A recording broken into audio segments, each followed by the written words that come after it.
Tef, G, miss you, cut. Talk soon. Yeah. Swerving in the rain on the perk, my sight blurred. Mhm. Speeding in reverse on the curve, you niggas dead. Yeah. It's Jay. Yeah. Start soon. I'm always hoping that family got me. Used to rock the Gore-Tex with the baggy Omavis. When my uncle died, I carried the body. He at the funeral, sunglasses and Visine. I need like 4 hands just to count all the murders. In East Wick, my big cousin ran routes with the burners.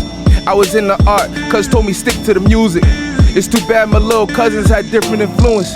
You know distance will do it, that's why I get to sit through it. Used to slap box, I'd chip you a new one. Got drunk, got lit till we sick and we threw up. Got juices from the bodega, I'm sipping the blue ones. They used to give us candy and shit cause they knew us. But then we got older and got reckless. Time wasn't invested, no one was there to direct us. We all had a dream to be entrepreneurs. We all wanted hella money just flossing in cars. We all had it f***ed up, we never achieved it. No game plan to get money, just knew that we needed. That's a recipe for disaster. Trapped to get cash up. Desperate for a meal, almost gave up my masters. Desperate for the dream, had me sleeping in cars. Had no humility for problems I needed to solve. Stupidity's never based upon your common sense. It's based on decisions you make and when your life is stressed. When your main man on the right is trying to fight your left. When clown your sneakers, it's hard to take righteous steps. Lose your morals, compromising what you might accept. Convince yourself it's just a moment, half your life is left. With that said, rest in peace to all the homies. I seen a lot of good mothers need consoling. I seen a lot of good brothers leave too early. For high society, it's just another news story. Yeah, it's just another news story. You gotta clap that one up. That was crazy. That was crazy. Prison of Millions presents Black Phantom Behind the Bars. And who am I here with? Jase Harley in the building. And where you from, Jase Harley? Hey, Jersey all day, all over Jersey though, you know? What area do you rep though from Jersey? I mean, that's we gotta get into that. You know what I mean? Like, I'm from all over, and you know, in terms of like my family, my heritage, I guess you could call it. Like my family, everything is Elizabeth, New Jersey. Yeah, You got friends out there too? Yo, I mean, friends, family, everything. Like my family, like the Holland Sheds. You go to Elizabeth and you know downtown Elizabeth. You know, you talk to anybody that's from there, they know a Holland Shed family. That's my family. Right, you know, the Grahams, the Holland Sheds. You know, it's a lot of us.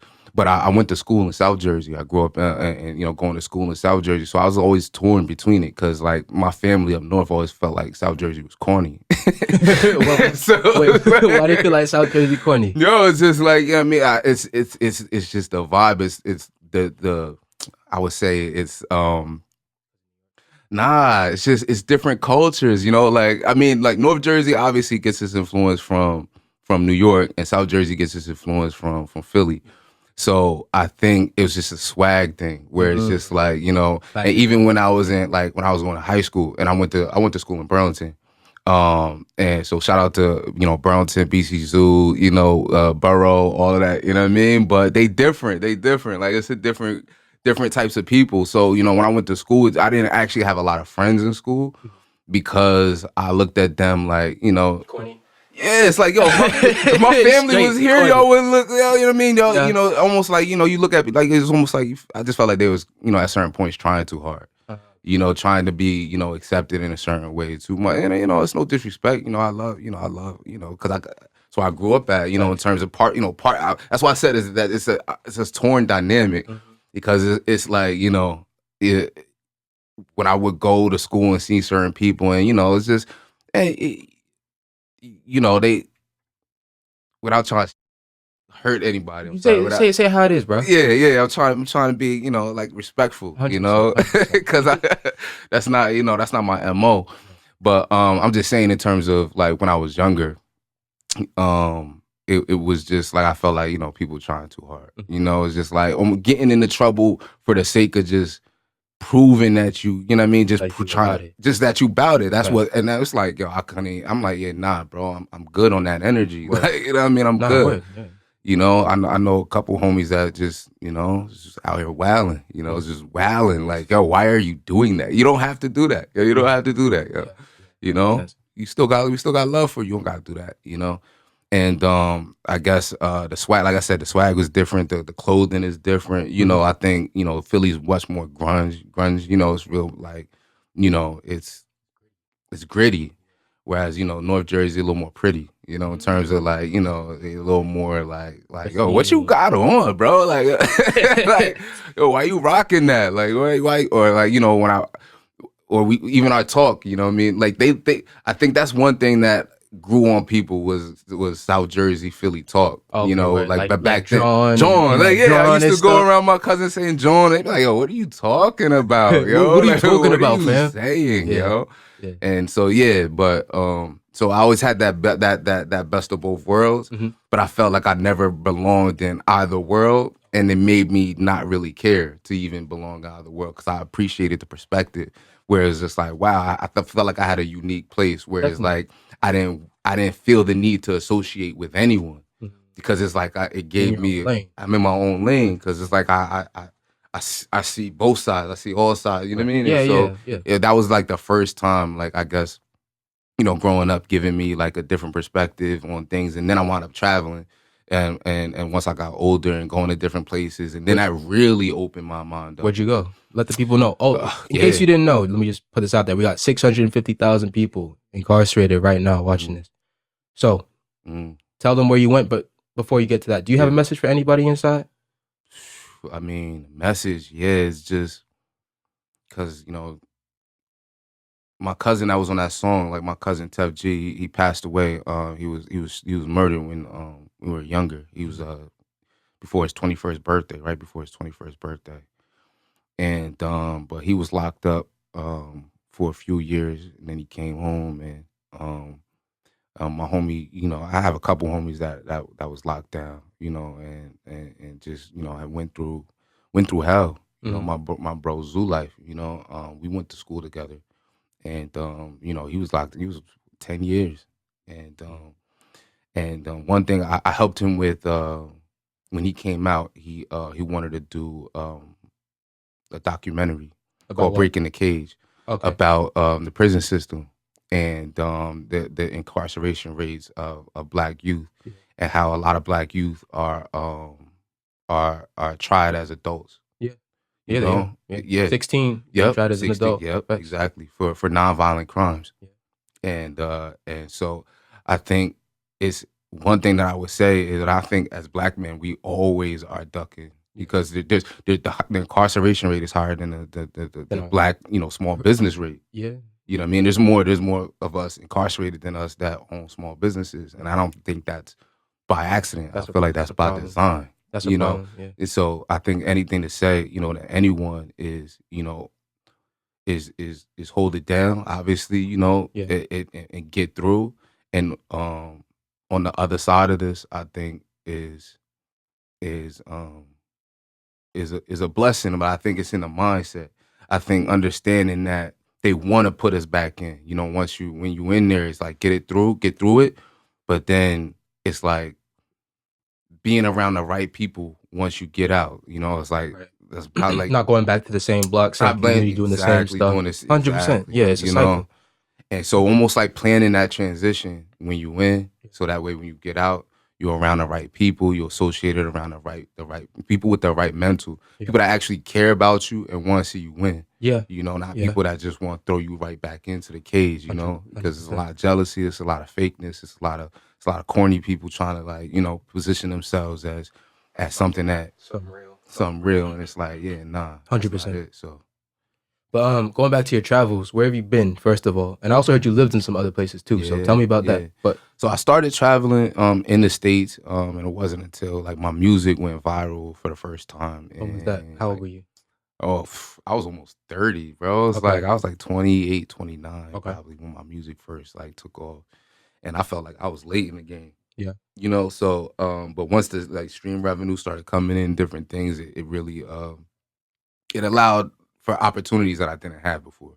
because I was a substitute teacher before I started What were you doing teaching? music. What were you Yo, teaching? everything. Yo, they had me doing everything. Yo, they put me with all the bad kids, quote unquote bad kids. But they were cool though, weren't they? Oh, they was mad cool, Exactly, you know. But exactly. it's just like, but the problem is in certain school systems, they don't want you to keep it a buck with kids. No. That was my issue because I'm gonna keep it a buck with all the kids, you know. Mhm. And it's like, this is the conversation. One of the kids came to me, and he's just like, "Yo, when I get older, I want to go to prison." And I Huh? was like, "Yo, this is seventh grade. He's in seventh grade.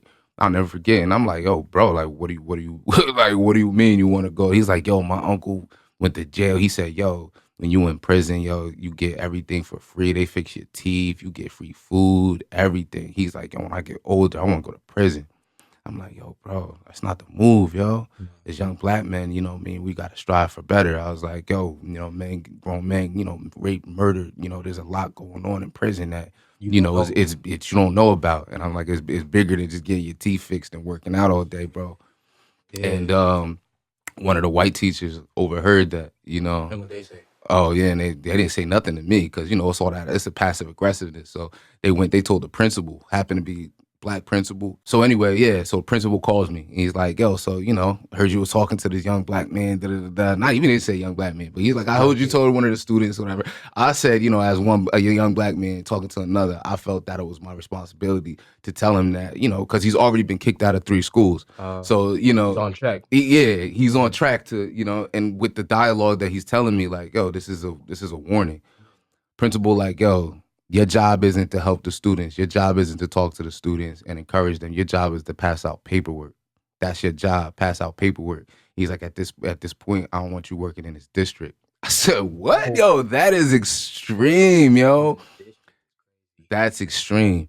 So, but it was the best thing that happened to me because it was like he canceled all my days. He canceled everything. You know what I mean? Like, and I had my daughter was just born at the time. Like, I had a fresh, you know, like, yeah, like 2-year-old. My daughter's like 2 at the time, you know, and she's like, my daughter's going on 16 now. So it's like, yeah, she's in high school. But at the time, it was just like it broke me in a lot of ways, you know, and I was like, I gotta do something different. I gotta try something different. I gotta take control of my life and not put it in the hands of other people who don't have my you know, my best wishes, or, you know, what's beneficial for me. They don't have that at heart. So with that, I left. I moved to Jersey City. I started crashing. I lived in a hill for a little bit. Neptune, shout out to my bro Struggle, showing love. He let me crash in his spot for a little bit, and that's kind of like where it started taking off. I moved to Jersey City, and then I wound up finding a studio in Hoboken, and I found it crazy. It was like completely by accident. Like, I wound up calling the spot about a different thing.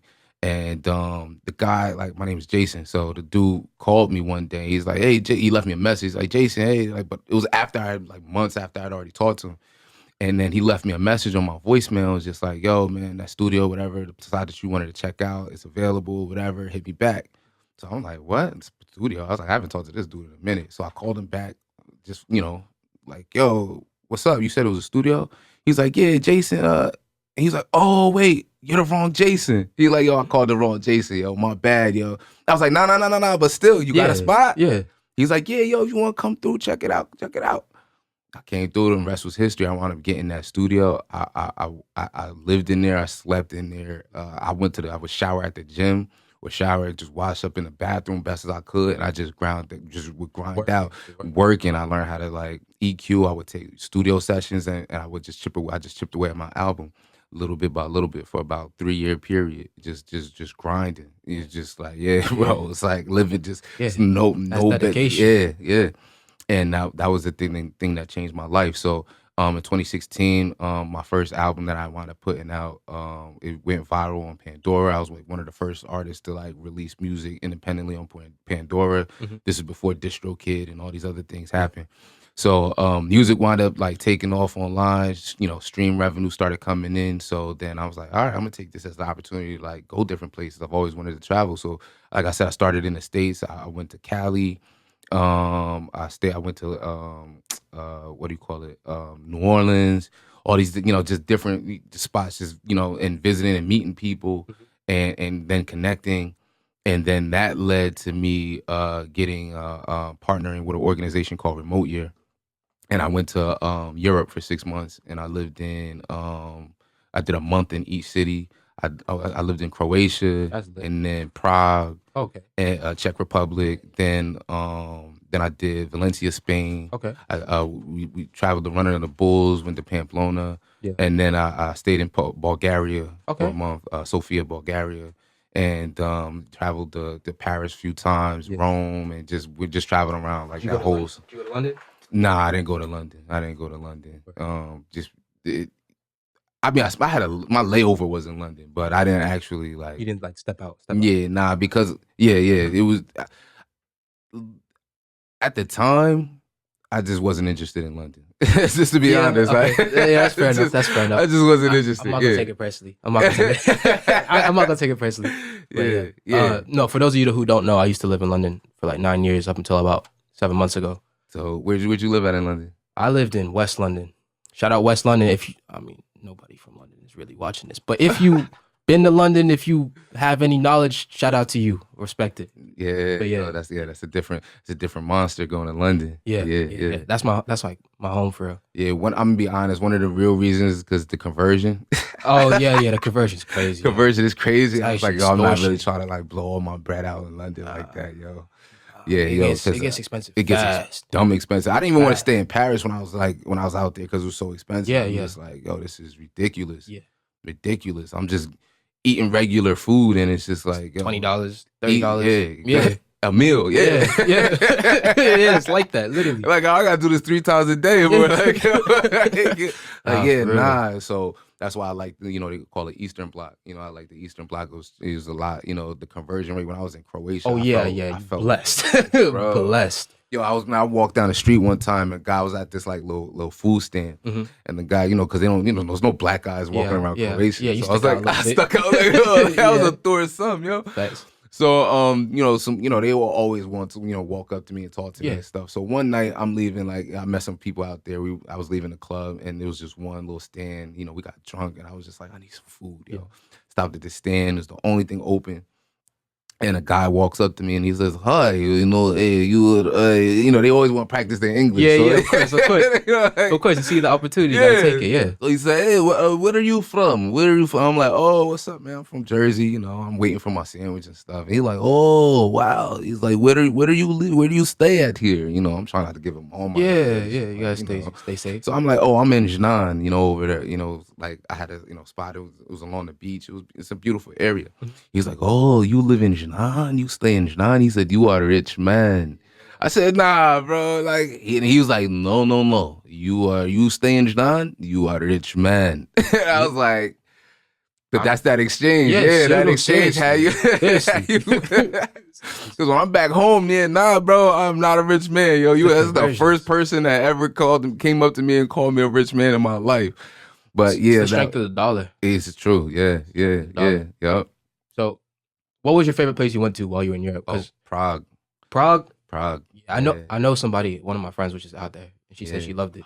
God, like if I could live anywhere, it's You live in Prague for real? The only place that really got me like that was Word? Prague. Yeah, I Okay. promise you. Wait, Yeah. is it like techno in those clubs? Like, is it like hard techno music? Yeah, it is. Though. Yeah. Yeah, It's like that. Yeah. But you like it though? Do you like the hard techno? Nah, no, I don't. Yeah, I don't I'm like just it not a either. place that I go for like For the music. the music. Yeah, Okay, nah, facts. at all. It would be a place just to bring music, if Yeah, anything, yeah, to expose them to some different Western music. stuff. Okay, I Yeah, feel like, you. things that they never heard before. Did you get into their music at all? Like any like traditional folk, any of that? Yeah. There's I sampled a bunch of, so my third album, I sampled some of like, Eastern, like European music, Mhm. that I just heard over there because I made a few friends, but one of my I wound up helping. It was a group of like kids or whatever. They had like, those orphanages and things over there or whatever. So through Remote Year, they had us like partnering with these different, groups to help out. And they knew I did art and stuff. So they had me meet up with a bunch of kids, and it was in Split, Croatia. Okay. So they had a section called Split 3. And it was the anniversary of Split 3. They had like built this up, and so they had this like special day. Mhm. And so they had me, I basically went there. I was helping out with all the kids. Yeah. Oh, so you were really like involved? Yeah, I was really involved. Yeah, that's what's up. And one of the homies, like he wanted to become my homie, but I didn't know him at the time. He was DJing. Okay. And he was playing some jams, and I'm like, "Yo, what playing jams? is this?" Yeah, but it was in Croatian. I'm like, "Yo, this is fire! That's what is this?" Mm-hmm. And so I wound up like asking him. I went up to him, like, like, "Yo, what you playing?" And he's like, "Oh, this is Grupo, whatever. I forget the name of the group, whatever." But the song was called Osmije, which means smile. And so like that's one of my favorite songs. Is that like a club song? Is it like a chill song? It's a 1970s kind of like rock groove, by like I think it's Grupo 22 or something like that is the name of the group. But anyway, that kind of got me exposed to their music, and then he and I became friends. We wound up hanging out, and then obviously he just put me up on mad different things. Yo, check this out, check this out, check this out. Did you pick up any Croatian, any Serbian, any any of that? Croatian, yeah. Croatian, yeah. Like Dobar dan, like teach people good. Teach people some words. Tell them, let them know. Dobar dan means like good day, like you know what I mean. Dobar dan is good day. Yeah. Dobar nič or Dobar nak, something like that, because they're it's like good night. It's like reverse, right? And when you go to like Bulgaria and Croatia, a lot of a lot of the language is similar. Yeah. It's just little subtle differences. All stems from like Russian. But it all stems from Cyrillic. They all have the same alphabet. So I had to learn how to read the alphabet. They have extra letters in the alphabet, right? Yeah, that's crazy. Not even just extra, they're completely different letters, yo. Like a lot of the letters. Like the enunciations of each one is different, right? Everything, yo. Everything is just so, it's so I had to learn how to read certain things, like, oh, that's a pizza shop that says pizza, but but don't say pizza. But it's like you just piece it together. You could see that's a pizza shop, and it say, well, I don't know what those letters are, but I'm assuming it says pizza. Right. So it's like you kind of pick it up over time. You pick it up, and you like, oh, that must be a P. That's a I. That's a A. And when you start, you start seeing things, and once you see repetition, and you start piecing it together. Yeah, so that's cool. So that's how it worked. And then my second favorite place is Tokyo. Tokyo? I actually want to go to Tokyo so badly. Oh my God, I love Tokyo. I feel like I had some of the most fun in my life. What'd you do out there? Like, what was the top 5 experiences in Tokyo? Or like things that maybe we wouldn't even know about over in America at all? Yeah, all right. Whoa. All right, top 5, because I went to Tokyo twice. So my first time, both times because the first time I went by myself. Okay. Second time I took my girl at the time and my homie who helped me with music. Mm-hmm. And I would say we DJ. I wound up doing it like a little DJ set. We met some friends out there. Made some friends, I guess. The first time I went out there. Mm-hmm.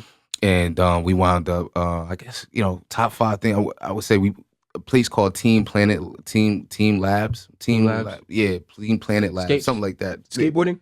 Nah, it's like these exhibits where it's like these interactive exhibits. You go there, it's this whole like warehouse building, and they turn all the rooms into exhibits. These interactive cool. like exhibits and lights. It's like lights, interactive, like almost like, I'm not gonna say VR, but it's like augmenting your reality. Yeah, it's like an augmented kind of reality type of thing, And then they update these exhibits, periodically. But that's one of the dopest places that I went to out there. I went to Tokyo Tower, which is like modeled after like what is that? The Eiffel Tower. Yeah, and it's super dope, overlooking the top, and you can see like I think it's what is that Mount Fuji? Fuji. Yeah, you can see all of that in the distance. That was dope. I stayed in Shibuya, so I would say like just that in itself was like the number one. Like Shibuya was number one. Yeah, I would say just. That would be my number one thing. Stay in Shibuya. They got the Shibuya crossing, which is like, but where I was at was like it's in a cut. It's like, cause when I go places, I don't like. You don't like staying where the tourists I don't like staying where the tourists go. I like staying where the regular people. I want to be amongst the people. I want to experience. I want the experience. You know what I mean? If somebody gonna come out to Jersey, I'm not gonna tell them to go stay at the. You know what I mean? It's like, yo, come chill with us. Come hang out, man. Come to local spots. Local spots. So that's always what I go for when I go places. Mm-hmm.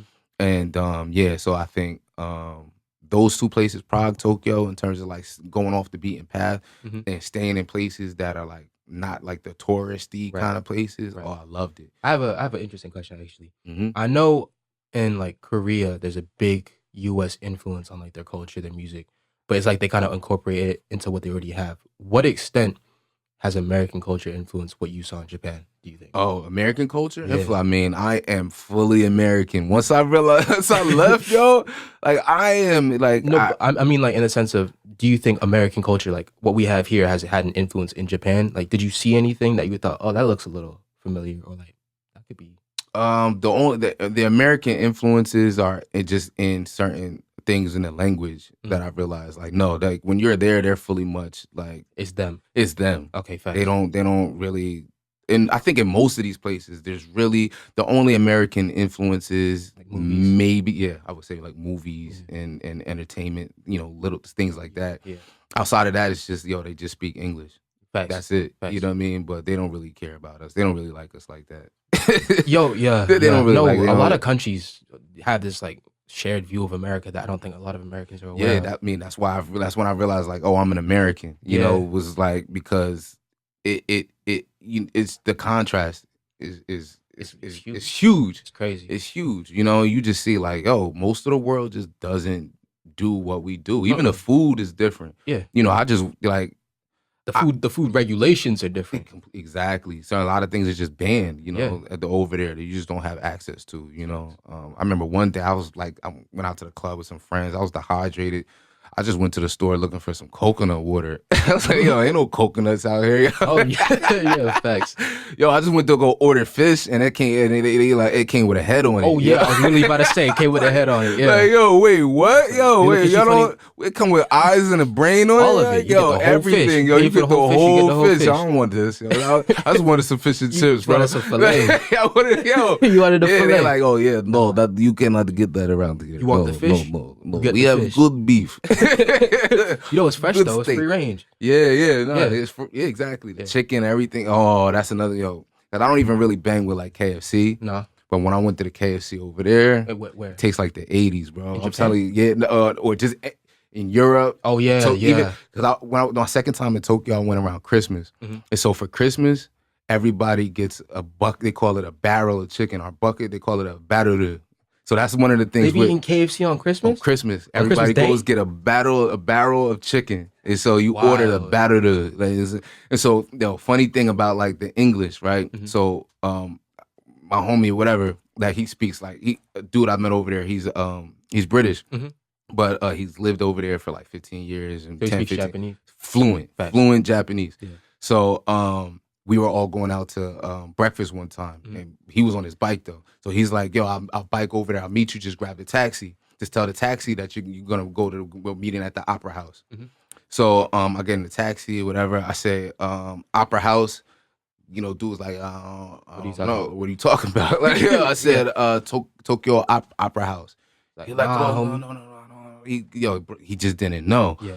So I'm like trying to go on the Google Translate? the translator. Yeah. It's not working. Not Like working? I'm like, I'm trying to. You start singing. Yeah. So You start- so my homie on the bike, he's Yeah. like he I guess he comes up, Yeah. and I'm like, yo, bro, I'm trying to tell him like to go to the Opera House. Oh, he said okay. Well, he said no problem. He goes to the driver. He said Tokyo Opera House, and dude said, all right. Yeah. I was like, yo, bro, Facts. that's exactly what I just said. Like, but it it's wasn't. not- it wasn't the It's same. Exactly. It wasn't it's the not same. Tokyo Opera. It's because of like the way they speak. It's like the syllables. Exactly, yeah. It doesn't register. It's like you're Yeah. speaking English, bro. Exactly. Yeah. So another thing, like when I went to this one restaurant, they had hazelnut. It was like this hazelnut spread. Yeah. But on the thing it said hazelnut.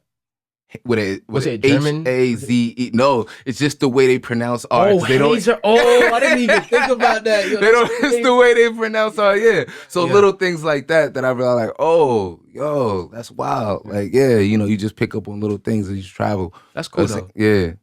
So yeah, but in terms of like our influences is just in, I think, them putting English on certain things so that they know when we come here, We can kind of figure we it can out. kind of figure it out. Facts. Facts. Oh yeah, that's cool. Yeah, but other than that, yeah, no, they don't. They're like, you can learn our stuff. I mean, that's fair enough though. And France is like, obviously Oh my you God. carry like Yeah, I already know what it is. There's no English. No. That is No, insulting. but no fact. I remember when I was with my mom, we went to Paris. I was little. I wasn't little, but I was younger. And like, I just remember I walked up to somebody. I think it was like a restaurant near the Seine. And I'm just trying to order food. I'm like, yo, can I get a pain au chocolat, please? And he's just looks me up and down like, "Are you really speaking English to me right now?" I was What? like, "What do you expect me to do with tourists?" Yeah, but like he yeah. wasn't going for it. Yeah, nah, they don't like that, yo. Nah. The ultimate disrespect, yo. But Parisians get a little OD with the like feeling disrespected by foreigners. Y'all need to chill. Respectfully. Respectfully. Respectfully. Y'all need to chill.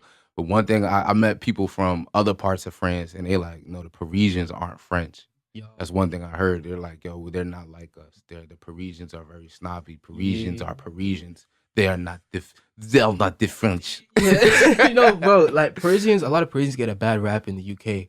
Like people just don't mess with a lot of French people in the UK because they come over on that like you know what I'm talking about? Yeah. But then I had some Parisian friends and I still get on them like, nah, Paris, bro. Mm, Respectfully. it does, yo. It really Bro. does, yo. That was the most overrated city I've ever gone I to. agree. Was Paris. I agree. It's dirty. It's like I was like, yo, the rats are this big. And like was like- also the way that they have like their city set up is crazy. Mhm. Like they have all the immigrant communities pushed Oh yeah, on yeah. outside. Yeah. Yeah. Yeah, they broke it down into it's called you know, obviously, but arrondissement, Mm. and then they got the first arrondissement, and then goes all the way up, you Yeah. know. And I stayed in like I think like the Louvre and all that stuff is like It's like kind of central. central, Facts, yeah, facts. yeah. And I stayed in I think it was like the 9th arrondissement or the 11th, something like that. Mhm. And it was on the outskirts, so Yeah. I had like an hour walk Oh. into like the You were city. I walking? would walk, yeah, I Oh, would that's walk because mad wild, son. I'm wild. I told you I want to do it like That's mad I want to do wild, it like yo. how the locals do. I got a Oh. train pass and Oh, everything. okay, you know, but you metro. probably blend in though. Yeah, definitely, Slick, yeah. definitely, yeah. The first time I walked, and then I was like, I need to get this metro pass. 'Cause, Yeah. I was dehydrated. I walked like an hour and a half. I was sweating. It was Can't the middle do of it. summer. Yeah, Can't do it. So I was like, yeah, nah, I gotta, yeah. But anyway, when I was out in the 11th, and it's obviously like you said, it's just very different. Yeah. You know, the community, Definitely. everything, how people talk, and everything was more. And I wound up actually going to a couple parties out there with some randoms, some random people. They like. It was lit. And they're like, oh, where you from, man? I was like, oh, you know, I'm from, you know, U.S., United States. Like, you oh, know, I'm from- American. Oh, American. You ever been to Paris before? No, it's my first time. Oh, no, we have to show you a good time. We got to show you a good time. You got to go to Paris. Yeah. You go to some Yo, clubs? they got me. Yeah, bro. Yo. They took me. I was wilding. yo. Parisian clubs are different though. Yeah. No, very different. I got offered, you know, all types of wild Yeah, stuff. yeah, I'm like, I'm not even. yo. Yeah, I was We- like, we ain't- nah. we ain't Y'all gonna talk not, about y'all it. not taking my you know, We ain't my out here. lungs or whatever. You're not taking my kidneys out tonight. I was like, nah. I politely, you know, I declined. Yeah, understandable. Yeah, but it was a wild night. You know, Did you I got wound on the Eurostar at all? up- No? nah. Would you go back to Europe? Yeah. If That you go was back- actually in the plans. It's in the plans. Okay, well, when you go back, you need to ride the Eurostar. Okay. You can ride, this is crazy. You can ride from like Amsterdam or even past Amsterdam, like the Netherlands, past like you could go Germany to like Belgium to like Netherlands to even London and then Paris and then just keep going. Everything's connected. Yeah, seriously, it's called interrailing. Okay. It's super fun. If my people inside, if any of you make it to Europe, definitely take up interrailing. It's a great way to experience European culture and just take it all in super fast and just see the world. But what's some places you'd like to go that you haven't been to before? Oh man, well, London definitely. Okay, obviously. yeah. If you come out to London, you gotta let me know. Yeah, I'm gonna show you around and stuff. My man, dope. Yeah. Places that I haven't gone that I'm just. I mean, there's so many. I mean, the whole world. Obviously, Africa. Yeah, Like that's next for me. Is just Africa. I lived there when I was younger. Yeah. I lived in West Africa with my mom. We lived in Liberia. Oh, Liberia. What Yeah. part? I lived in Monrovia. the Monrovia. capital. Yeah. Okay, that's like the capital, right? Yeah. So yeah. But like I remember my dad came over, like we ventured off into like basically the slums and we were just driving and I look out the window. I'm a soccer. I'm a soccer player. I like it. And I was looking out the window, there was some kids playing. My dad was like, go play with them. I'm like, all right. So I hop out of the car, play him, and he's like, what do you notice about them? I look down, I'm like, they don't have shoes. He's like, so why are you cheating then? So I took my shoes off. We started playing, and like in that moment, I'm not thinking like, oh, I'm an American kid or oh, you're a Liberian kid. We're just playing. We're just playing soccer, and then we all like, I mean, it wasn't like breaking bread, but like we all drank like these bags of water together. Like we were just chilling like kids, and then I gave my shoes away, and that was just like a core memory of being out there. That's fire. Yeah. Wow. Powerful. It's my understanding that you're also a producer on top of the hard bars. I also you made that beat, right? Yeah, I did. Yeah. Okay. So let the people know. Yeah, I mean, classically trained pianist.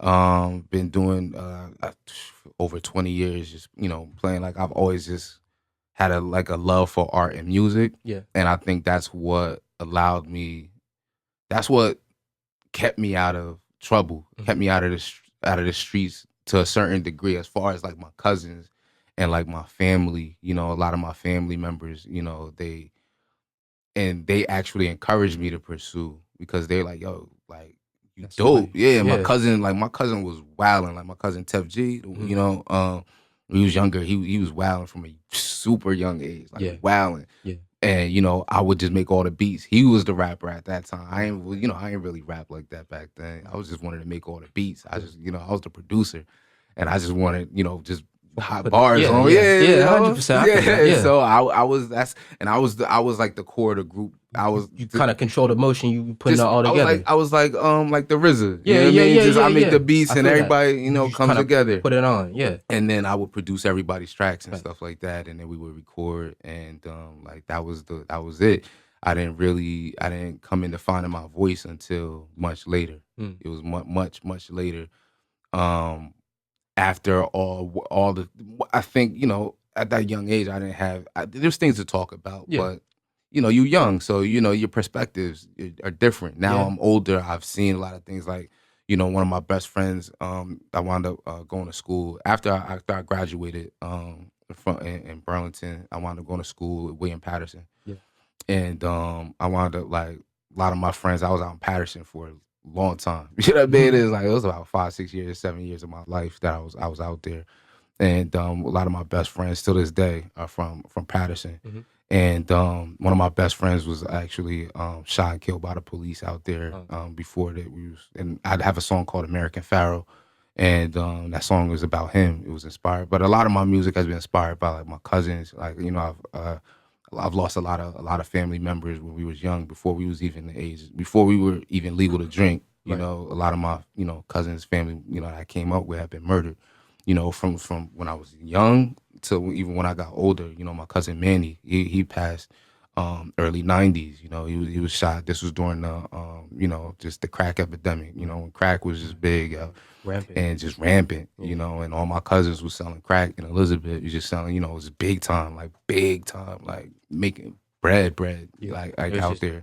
Super, Yeah. So common. a lot of times, a lot of things that I seen in my cousins is just ones is like, you know, you don't need to do like what we do, cause like you got certain talents, you got certain skill sets. So they saw the talent and they didn't want to mess with it. Exactly. You know, I think that's something about our culture. It's like, you know, We lift up the ones that can make it. Yeah, we feel like, yo, like, you different, yo. We, you know, it's like we work with those, you know, with ones we inspire us. I got a serious question though, because obviously, like, your people around you saw the talent and they were willing to, you know, push you up. Yeah. Community kind of lifting you. What do you have to say to the guys inside who may not have had that same support system, but are looking, might get out sooner and are looking to kind of make a change? Yeah. Do you have any advice to them at all? I mean, you know, all I can say is like I said earlier, is it's who you surround yourself with, right? Getting around the right people. Everybody don't want to see you win. You know, I got a couple homies, like, you know, got locked up, whatever, but they got sold out by just homies people they thought was homies. But then they woke up robbed, or, you know, they got drugged or whatever, and just wild stuff that happened. Now you gotta get vengeance on everybody. You know what I mean? It's just like that. It's a cycle. You know, it's like now I gotta get vengeance. I gotta get back out. You know what I mean? Whereas it's like, yo, if I wasn't around them, I wouldn't even having to be dealing with these problems. So that was one thing I learned, was like, you know, I'm cool in solitude. And maybe that's because I could always entertain myself. That's something I always, and I think that's a secret power I learned at a young age. My older brother was sick. My older brother died from AIDS when I was younger. You know, it was cause like I have a big family. You know, it was 12 brothers and sisters. That's grandmother. I'm the youngest grandchild. Okay. Out of everybody, so they always treated me like I was the baby. You were literally the baby. My oldest cousin is 60 something, almost 70 something. Yeah, you know what I mean? And I'm the youngest grandchild, but then there's obviously great and all that.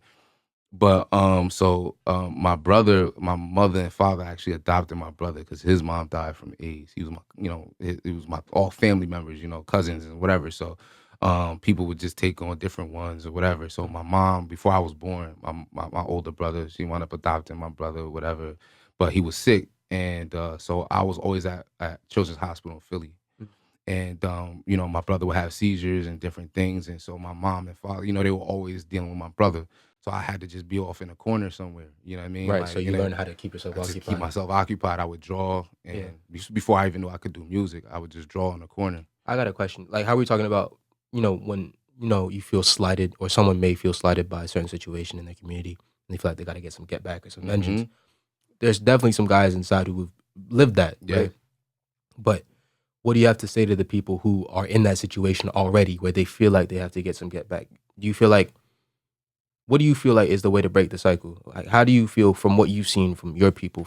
I could give you even just like my own scenario. Like I have a song, and you know, I was nice enough to, like, you know, let somebody I thought was the homie on the song. Mhm. And once the song started doing really well, you know, dudes was like, yo, the record was only doing what this before all my other music started like really going viral and stuff like that. Yeah. He like, yo, the only reason that song is doing well because I'm on it.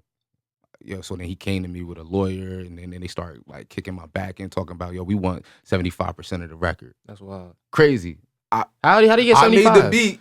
It's my song. You can't even do that. I featured you on it. I gave. You should get 75. Theoretically. Yeah, exactly. Theoretically, that's exactly. You know, honestly, I should get 80. You know, I was nice enough to give him, you know. Did you engineer it too? Everything. And I produced the music video. I did everything for it. You should get 85. Realistically, yeah. 85, 15, 85. Realistically, yeah. And I wrote his part. So it's just like, you know Nine. what I mean? Like, yo, it's like, so what are we talking about? Yeah. So then, you know, I was dealing with this whole situation. And I remember at that time feeling like, yo, I want to hurt this. I want to hurt this man. So I want to hurt this man and his people. So you know, how did you feel like that in that moment? But how did you break that? Like, obviously. So this is what I'm gonna say is, the best way I could put it is I left it to God. In my heart, I was just like, I want to hurt this man. I want to get as many people as I can. I had people coming to me like, yo, bro, we'll handle that. And I'm like, yo, nah, bro. I gotta leave it to God. You know what I mean? Whatever that means in that moment, I didn't know. Right. But I'm just like, I don't know what's on the other side of this. And you don't want to try to find out. I didn't want to. I felt like it wasn't my place to handle it that way. In the way that I think my animal instinct, my natural human instinct is to be like, I gotta handle this. Right. Yo, like, you really coming for mine, you coming for my money, this is how I feed my family, this is how I'm doing, you know what I mean? Like, you really gunning for mine. Right. So it's like now it felt like a war. Okay. Because, like, you know, they're emailing me, the lawyers is emailing me, we gonna take everything, I'm debating whether I just want to take the music down and give it away for free. Like, it's just putting me in a negative headspace where it's just like I just want to hurt this person really bad. Because it's like I came to you with love, bro. I didn't even have to show you love at all. You know, but I came with my heart open, and this is how you want to do me. That's real. So but that's why I said you gotta just leave it up to God. So in that moment, it wasn't even immediately. It was just like the song that he was trying to do, and whatever. Like I said, I was going through all that, but then another song of mine wound up going viral, and crazy. It was just this whole situation. I don't even. Where basically, I have a song called "American Pharaoh." And it went viral on Twitter. I started trending on Twitter because, like, people noticed that Donald Glover, Childish Gambino had put out a song, "This Is America." It sounds just like my song. What so, did you saying he fleeced it? Yo, completely. So like, and it wound up going viral online. Did you know? Did he really? Yeah, bro. Wow. This is all real. This is all real. Factual. Yeah. So because I was on TMZ and everything about this. What? Yeah, bro. Yo, that's crazy. So in terms of how I got mine back, it was like once my music started taking off even crazier. And without them, and then I wound up taking him off songs and everything, and then he wound up coming back and apologizing to me. Because he was trying to get on. And then he's just like, yo, my manager wound up taking advantage of me. He's like, yo, I owe him. We're in court right now. He's suing me for $25,000 and all this other. It's like, yo, you got yours, bro. Like, that's that karma, bro. Like, I didn't have to get mine. Like, you got it worse off because now my music's taking off and it's not even a song that you was on. It's other things. So it goes to show that it wasn't you the way that y'all thought it was. It was actually the talent. Everything was within me. But we knew that. But He didn't know when that. at that moment, when people coming at you like that, It's hard it almost to- makes you second guess. I was second guessing, like, damn, like, like, because that's the only song at that time that had really taken off, Right. and so, and then it's ironic, like within a month and a half, Mhm. Childish Gambino released that song, sounds just like my song, my blows up, goes Mhm. viral, and then it's just like, yo, all them emails just stop. Yeah. Because like, what y'all gonna say to me, bro? You can't. Y'all made that one go viral too. Yeah. Y'all made Childish Gambino take that one too. Yeah. So yeah, nah, bro. It's like at this point, y'all they didn't have a leg to stand on. I got a question. Mm-hmm. So you took a step back and you said, I'm gonna let God handle it. Mhm. And so whatever that looks like for people inside, that could be, let me just step back, let me not get involved with that beef. But what do you have to say to the guys that feel like they might be too deep in and want to take a step back but don't know how? Like, I know you said before you kind of know how to keep yourself busy, solitude, because you're the youngest, etc. I kind of understand I'm the only child, so I had to learn how to just keep myself occupied. But there might be people in there that all they know is chilling with the boys. All they know is running around. All they know is being about that life. I mean, like, best way I could put it is, like, my mom would always tell me, an idle mind is the devil's playground. Like, yo, get busy. If you're not busy, I'll make you busy. Getting busy looks like getting a GED. Getting busy looks like enrolling in classes or picking up a trade. Getting busy includes talking to your warden and asking Andre Norman to come and speak at your prison. Yeah. Yeah. I think it also can include just meditating, just self-time, taking time out to yourself to just like to sit with your thoughts and process things. A lot of times we be reactive because we be in a moment. Thanks. And we don't really process things. That's something I had to do because I get angry, Like I wanted to like. You get angry, especially when systemically, like we go through things, and so I think we all dealing with a little bit of trauma in a lot of ways, and how we process, especially as Black men. Yeah. It's like, yo, like you don't understand what I'm dealing with, bro. I will hurt you. You know what I mean? And it don't even gotta be you. I'm gonna hurt you for the other things that I'm feeling. I'm feeling it in the moment. And so it's just like I gotta process all of this. Like, yo, where is this rage coming from? Did you really make me this rageful, or am I rageful because you reminded me of something that somebody did to me before? Probably. Like one thing that happened to me when I was younger, I got accused of doing things I ain't do. Right. By white people. Oh, you did that? No, I actually know I didn't. I don't like when people accuse me of things that I didn't do. I will black on you. You know what I mean? I will fight for what's. You know what I mean? Yeah. So it's like I had to learn to let certain things go and be in that moment.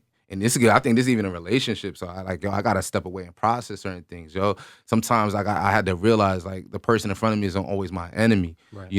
Or because of what they're saying, or like even if they're in a situation where they feel like they're being attacked or you're being attacked, I think sometimes it's just processing and seeing, all right, what's the best way? Because sometimes it might feel like it's only an A and B option. Right. But I think our choice is I think what wisdom is, and I think that's what is we all have to seek. So it's about being like proactive rather than And reactive. Exactly, and saying, okay, it feels like there's an A and B, but let me process this, and maybe there's a C, D, E, F, G. So you really got to take a step. If you feel like you're in a situation where you're getting hot or something about to kick off, just take a second. Try to remember this. Remember this conversation that we're having right now, and try to take a second and just step back and think, what else could I do? And I learned chess at a young age. Yeah. So You nice at chess? nice at it. Yo. Okay, nice facts. chess, We gotta yo. play sometime. Yeah. Matter of fact, we So gotta I see produce. moves ahead. That's what I was gonna say. Just real quick, to see the moves ahead, Facts. to see how this Facts. is gonna react and create ripples effects. And you gotta be able to see that without making a move. Because once you touch the piece, you move. That's your move. You gotta think so you about gotta it. be able to see it, move it in your head, move the pieces. And I look at people in life situations like that as well. It is. It really is the same. You got to think about, what is this decision right now going to do for me tomorrow, in the next 5 seconds, and in the next 5 years. Exactly. It's all real, because it really does have a ripple effect. After hearing that beat, on a separate note, I'm just gonna say we gotta work. Like we gotta get some work in, bro. Absolutely. Because that beat was tough, and the bars are Appreciate cold it. too, of course. But Thank you. yeah. Do you have any advice for any young musicians, young talent in there? I know you draw too. Yeah. So I mean, like any creative. Yeah, be true to yourself. I would say to thy own self, be true. And that's it. They said that there's 3 steps to creativity, is what a friend told me. He said there's it's imitation, and then it's imitation, emulation, and then innovation. And so it's like I think we all start by imitating, and I think Facts. the key is to get out of the imitation stage and take it slow, and then you're gonna start emulating. But the goal is to always to innovate Right. and be innovative. So I don't. Dev was telling you earlier, I don't really listen to a lot of people, but the reason is Because because you're trying to stay true to yourself. trying to stay true to myself. That makes perfect without sense. having much influence. Right. Yeah, I feel like I kind of went through that. Like when I first started out, I was just copying, trying to like recreate beats, kind of like mimic my favorites, and then I started emulating it and like kind of being like, oh, this kind of sounds similar, but this is me. And then now I can kind of just tap into what I'm feeling in the moment, and I just throw it out, and it comes. So Yeah, that's the key. definitely. All right, that was it, y'all. That's the Prison of Millions presents Black Phantom Behind the Bars. We got it. Catch y'all next time.